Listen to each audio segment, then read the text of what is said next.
As Beastgrave stirs from its aeon-long slumber, the impenetrable amber that blocked the way into these abyssal reaches has begun to liquefy. New chambers have been revealed that drip with sticky resin, and they are filled with both dangers and fresh opportunities for those warbands brave enough to venture into their depths.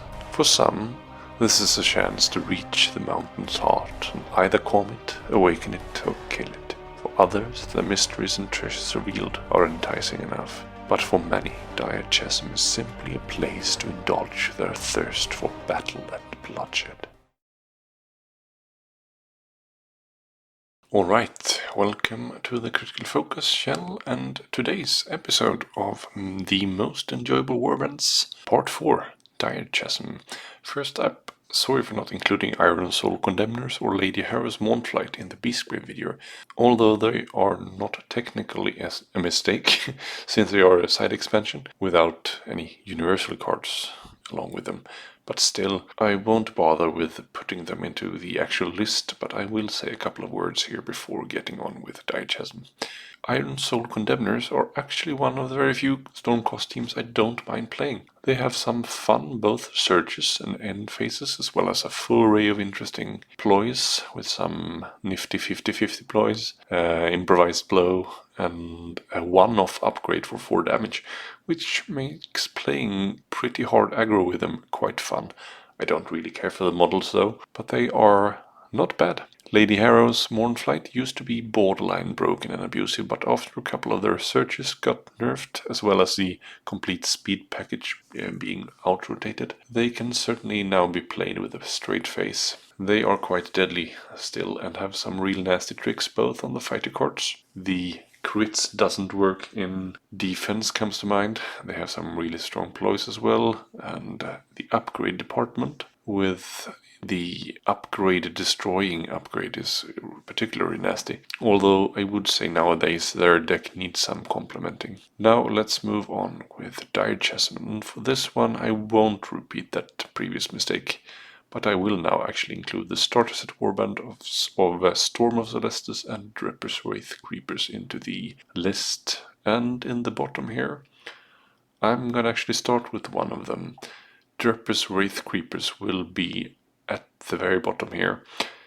I'm not sure if this is down to my co-host playing these guys a lot and like me hating life every time I meet them, or just the fact that they feel really strong both defensively, mobility wise and attack accuracy wise, as well as having a moderate damage output on basically every fighter, maybe the drummer uninspired apart, as well as the game's strongest inspired mechanic. Nothing against people who do, but I just don't feel like playing these cheesy type warbands. I still think the pushing, although now nerfed, as well as the leader's crazy accuracy, especially when you bring Murder Pact and Infection Great Strength to the table, is just over the top and makes me shy away from playing them.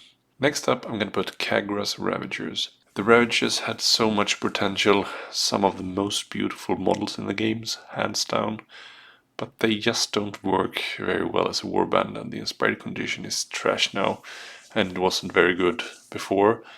But until objectives start face up again, they are just a pain to play. And quite honestly, if I feel the need to play 4-man Chaos Warband, I'd much rather just play Magore's Fiends, who basically does everything that Kaggra do, but a little bit better. A fun way to play these guys though is to go guns blazing with Kaggra, cause as much mayhem as possible, and after her possibly early and untimely demise, beef up her rival sister. But that's hardly a viable playstyle to put all your eggs in a 3 wounds 1 shield basket, but hey, why not? It's just a game after all. Next up, I'm gonna put Kainan's Reapers.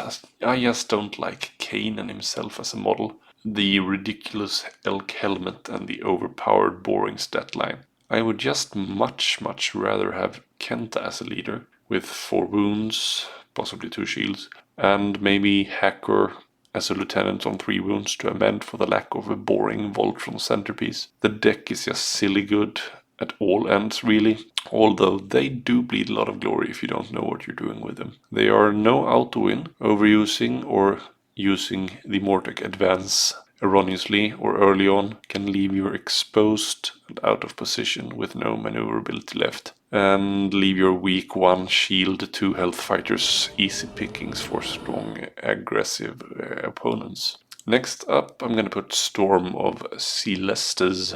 They are a weird but goofy half-fun warband that's not all that bad. At least not that bad as they were made out to be when they came out. Maybe pairing them up against Drepth in the starter set didn't really do them any service. But clumping up your fighters together and maximizing your use of the warning cry ability of Sleek can really catch your opponent off guard, and although just shooting once per round with your fighters is a bummer, Concussive Shot, Glory Seeker, Eagle Eye, etc. are all your friends, as well as a couple of nifty +1 dice and in range ploys, both from the faction deck and from the universal pile. Next up I'm going to put Myaris. They are a real fun, versatile flex warband, and you can't really hate on those. Obviously the in-faction whole 3 surge hasn't aged all that well, but yeah, it is what it is. I absolutely hated painting them. I made a mess of the original theme with all the light yellow and white. I just reprimed them without stripping them and made them into this lazy monochrome dark elf warband. And as a warband they have really strong and fun ploys. Fairly lackluster upgrades with a few exceptions. Cleave can't affect banner comes to mind. And a so-so objective deck. Run of the mill as power level goes, and they take some brain to make all these weak 3 wound elves work. Next up I'm gonna put the Dread Pageant. Another quite brainy flexy warband, and for a core set matchup these warbands are quite technical. A brutal inspired condition, especially compared to their Lumineth antagonists, but at the same time don't fall for the trap of going all out to inspire them. The hurty-healy reaction should be used with caution and consideration and can really make or break them. But at the same time, when you really nail a game with one of these more technical warbands, they are all the more rewarding wins. Next up I'm gonna put Starblood Stalkers. These guys, given that they are 6 buddies with at least 3 quite decent fighters, the Saurus Allblood, the leader and Huachi inspired comes to mind, can really go the whole objective or feature token route, or the punching up type aggro route, or anywhere in between really. They do suffer the same danger as Kainan though, with the 1 shield 2 wound fighters easily dying like flies if you set up less than optimal. It is a bit sad that one of their strongest cards, Lords of Space and Time, which is bamf to an objective in enemy territory, has seen a seasonal nerf into oblivion really, as well as their inspired condition now takes more time setting up, and I actually do think these guys need inspiring. They badly need the extra defensive boon on some of the fighters. Well, next up I'm gonna put Hedkrakka's Madmob. They are very strong and fun aggro warband, and obviously the kings of primacy. I once had this crazy insane game with these guys, where I scored my entire deck, wiped the board, and claimed primacy in every round without losing a single wound. And that was against the Crimson Court, which just couldn't land a single attack. Don't count on that to happen in every game though. I've also had several bouts of Tooth Dagger missing everything. In one occasion he missed 15 dice in 1 activation plus power step. And here's how it went. Tooth Dagger with +1 dice from whatever upgrade, probably something like Augmented Limbs. Starts with 5 misses on his 5 swords. Reroll all those with Lucky Trinket and 5 more misses. Then we move into the power step. Then I play this lose the primacy to make an attack. And 5 more misses. Bloody swords, eh?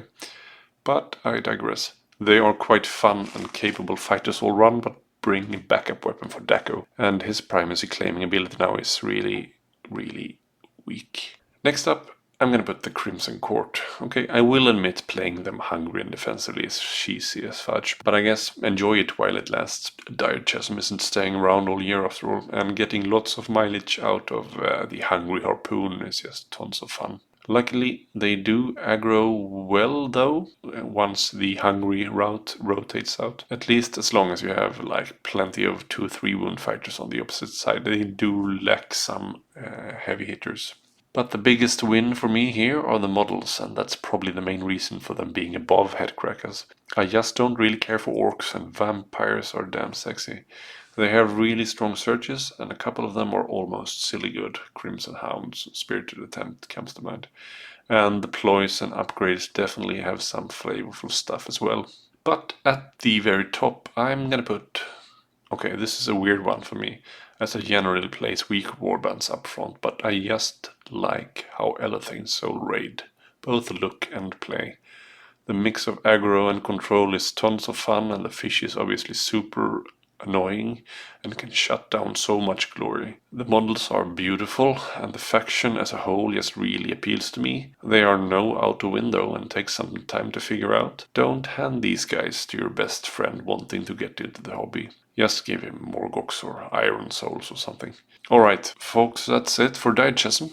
And for now, the end of the series. Harrowdeep is after all just 4 warbands, and I will wait for Nethermaze to complete another one of these most enjoyable lists, because making a list of just 4 warbands feels a little bit weak and on the short side, quite frankly.